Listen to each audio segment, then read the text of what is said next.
बंद हो जाएगा।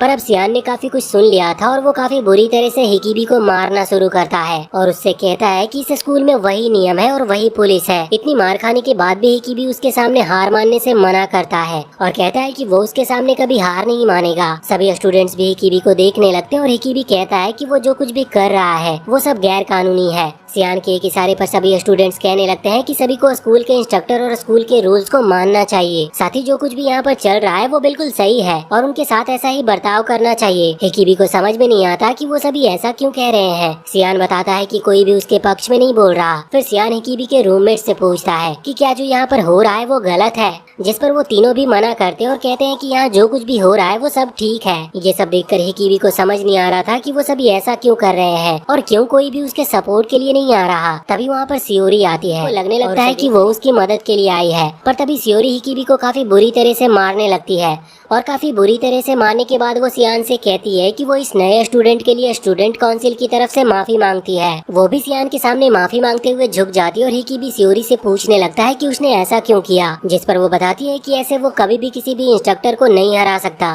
क्योंकि इससे पहले भी उससे काफी ज्यादा स्ट्रॉन्ग लोग यहाँ पर आए थे, पर इन इंस्ट्रक्टर के सामने कोई टिक नहीं पाया। पर फिर भी हिकीबी वापस खड़ा होता है और कहता है कि वो इन लोगों से कभी डर कर नहीं रहेगा, चाहे इसके लिए उसे मरना ही क्यों ना पड़े। पर सियोरी हिकीबी को रोकने लगती है और बताती है कि उसे पता तक नहीं इससे पहले यहाँ कितने लोग मर चुके हैं, पर हिकीबी उसकी एक नहीं सुनता और सियान से उसे मारने को कहने लगता है। सियोरी हिकीबी को रोकने के लिए आगे आती है और हिकीबी उसे थोड़ा सा धक्का देता है, जिसकी वजह से सियोरी का फोन उसकी जेब से गिर जाता है और फोन को सभी देख लेते हैं। वो फोन को वापस उठाने जाती है, पर तभी दो लड़कियां आकर उसे पकड़ लेती है। तभी एक इंस्ट्रक्टर हिकीबी को भी जमीन पर गिरा देता है। सियान आगे आता और फोन उठा लेता है। तभी ऊडो भी आगे आता और कहने लगता है कि उसे तो लगा ही था कि स्टूडेंट गलत कर रही है। तभी सियान सभी से कहता है कि एक ऐसा रूल है जिससे अगर उनके साथ का कोई स्टूडेंट कुछ गलत करता है तो उन सभी को भी उसकी गलती की सजा मिलेगी। काफी निराशा के साथ सभी स्टूडेंट्स कहने लगते हैं कि उनके साथ ऐसा ही होना चाहिए और उन्हें जो भी पनिशमेंट दी जाएगी वो उसे खुशी खुशी एक्सेप्ट करेंगे। फिर सभी इंस्ट्रक्टर सभी स्टूडेंट को ग्राउंड पर लिटा देता है और काफी बुरी तरह से उन्हें मारने लगते हैं।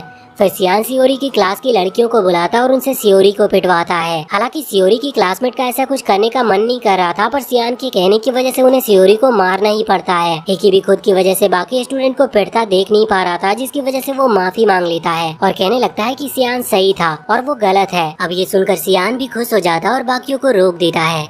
सभी स्टूडेंट्स हिकीबी को बुरा भला कहने लगते हैं क्योंकि उसी की वजह से उन्हें काफी सभी को उनके रूम्स में जाने को कह देता है। वहीं आखिर में वो लड़की भी सियोरी को चाटा मारती है और वो काफी खुश भी होती है सियोरी की ऐसी हालत देखकर। तभी ऊडो भी हंसते हुए वहाँ पर आता है और उससे कहता है कि अब तो वो स्टूडेंट काउंसिल की प्रेसिडेंट भी नहीं बनी रह सकती। फिर वो दोनों भी वहाँ से चले जाते हैं और आखिर में सिर्फ सियोरी और हिकीबी रह जाते हैं और हिकीबी रोते हुए सियोरी से कह रहा होता है कि उसकी वजह से उसे भी इतना कुछ सहना पड़ा। सियोरी जाते हुए हिकीबी से उससे कभी भी बात ना करने को कहती है। हिकीबी यहाँ पर काफी बुरी तरह से रोने लगता है और तभी उसके पास सिन आता है। हिकीबी उसे देखकर उससे कहता है कि वो तो सब ठीक कर सकता है और हिकीबी इसके बदले उसका कुत्ता बनने के लिए भी मान जाता है। पर सिन उससे कहता है कि वो ऐसे किसी को भी अपने साथ नहीं रखता और जब हिकीबी के पास चांस था तब उसने हिकीबी से कहता है कि अगर वो उसकी 3 कंडीशन पूरी कर दे तो वो उसे अपने साथ रख लेगा। वो बताता है कि पहली कंडीशन हिकीबी को अपनी क्लास का लीडर बनना होगा, दूसरी कंडीशन हिकीबी को वुडो को उसकी पोजीशन से हटाना होगा, यानी वुडो को इंस्ट्रक्टर वाले पोजीशन से हटाना होगा।